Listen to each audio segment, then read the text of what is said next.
Dalam eklesiologi dan teologi Kristen, para rasul, khususnya ke-12 rasul, adalah murid-murid utama Yesus, tokoh sentral dalam agama Kristen.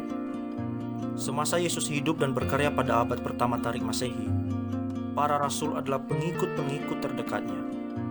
Di kemudian hari, pengikut-pengikut terdekat ini menjadi narasumber utama kabar baik yang diwartakan Yesus.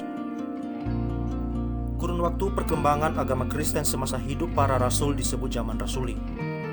Pada abad pertama Tarik Masehi, para rasul membentuk paguyuban-paguyuban Kristen di seantero wilayah Kekaisaran Romawi. Bahkan menurut tradisi, juga di kawasan-kawasan lain di Timur Tengah, Afrika, dan India. Matius dibunuh dengan pedang setelah disiksa terlebih dahulu. Ia disemayamkan di dalam gereja Salerno, Italia. Yakobus, anak Zebedeus, meninggal karena dipenggal di Yerusalem. Ia adalah murid pertama yang dipanggil Yesus. Meskipun disiksa, ia tidak pernah menyangkal Kristus. Bahkan salah seorang Romawi yang turut menyiksa dia ikut mendampingi Yakobus menjalani hukuman penggal setelah mendengar kesaksiannya. Ia disemayamkan di dalam gereja Santiago de Compostela, Spanyol. Petrus meninggal dengan cara disalibkan terbalik dengan kepala ke bawah atas permintaannya sendiri, karena merasa tidak layak disalibkan seperti Yesus. Ia dimakamkan di dalam Basilika Santo Petrus, Kota Vatikan, Roma, Italia. Yohanes adalah satu-satunya rasul yang meninggal karena lanjut usia. Walaupun ia sempat dihukum mati dengan cara direndam dalam minyak mendidih, namun ia selamat. Yohanes kemudian dibuang ke Pulau Patmos di mana ia mendapat wahyu dari Tuhan untuk menulis kitab Wahyu. Pada akhirnya ia dibebaskan dan menjadi uskup di Edessa, Turki. Ia disemayamkan di dalam Basilika Santo Yohanes, Efesus, Turki. Yakobus, anak Alfeus, meninggal dengan cara dilemparkan dari bubungan bait Allah, di tempat yang sama di mana iblis mencobai Tuhan Yesus. Ia disemayamkan di dalam Santo Yakobus di Yerusalem. Bartolomeus meninggal di Armenia karena dihukum cambuk sampai semua kulitnya hancur dan terlepas. Ia disemayamkan di dalam Basilika Benevento, Italia, atau di Basilika Santo Bartolomeus, Roma, Italia. Andreas meninggal dengan cara disalib seperti Petrus di Yunani. Sebelum meninggal, ia disiksa dengan cambuk sedangkan ia tergantung di salib. Seorang pengikutnya yang menyaksikan akhir hayatnya menceritakan perkataannya sebelum meninggal dunia. Ternyata keinginan dan cita-cita saya bisa terkabul, di mana saya bisa turut merasakan saat-saat disiksa dan disalib seperti Yesus.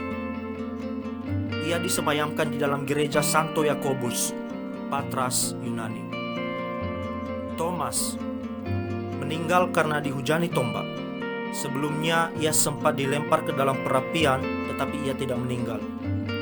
Ia menemui ajalnya di India.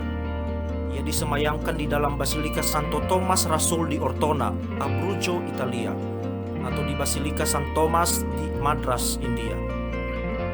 Matias, yang merupakan rasul pengganti Yudas Iskariot, meninggal karena dihukum rajam dan akhirnya dipenggal kepalanya. Ia disemayamkan di dalam biara Tarekat Benediktin Santo Matias, Jerman. Yudas Tadeus meninggal karena disalibkan. Yudas mengabarkan ajaran Kristus di Yudea, Samaria, Libya, Mesopotamia, Idumea, Beirut, dan Edessa. Dia disalibkan bersama Simon orang Zelot di Beirut. Dia disemayamkan di dalam Basilika Santo Petrus di bawah altar Santo Yosef bersama-sama dengan relikul Simon. 2 potong tulangnya tersimpan di tempat suci nasional Santa Yudas di Chicago, Amerika Serikat. Simon orang Zelot meninggal karena disalibkan. Ia disemayamkan di dalam Basilika Santo Petrus di Roma, di bawah altar Santo Yosef bersama dengan relikul Yudas Tadeus. Filipus meninggal karena disalibkan. Ia disemayamkan di dalam gereja para Rasul Kudus, Roma, atau di Hierapolis dekat Denizli, Turki. Paulus, ia mati dipenggal pada masa pemerintahan Kaisar Nero di Roma, sekitar pertengahan tahun 60-an. Relikul disemayamkan di Basilika Santo Paulus Luar, kota di Roma.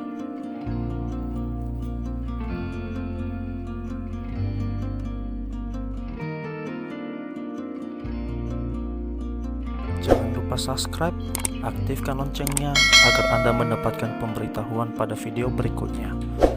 Dan terakhir, jangan lupa like.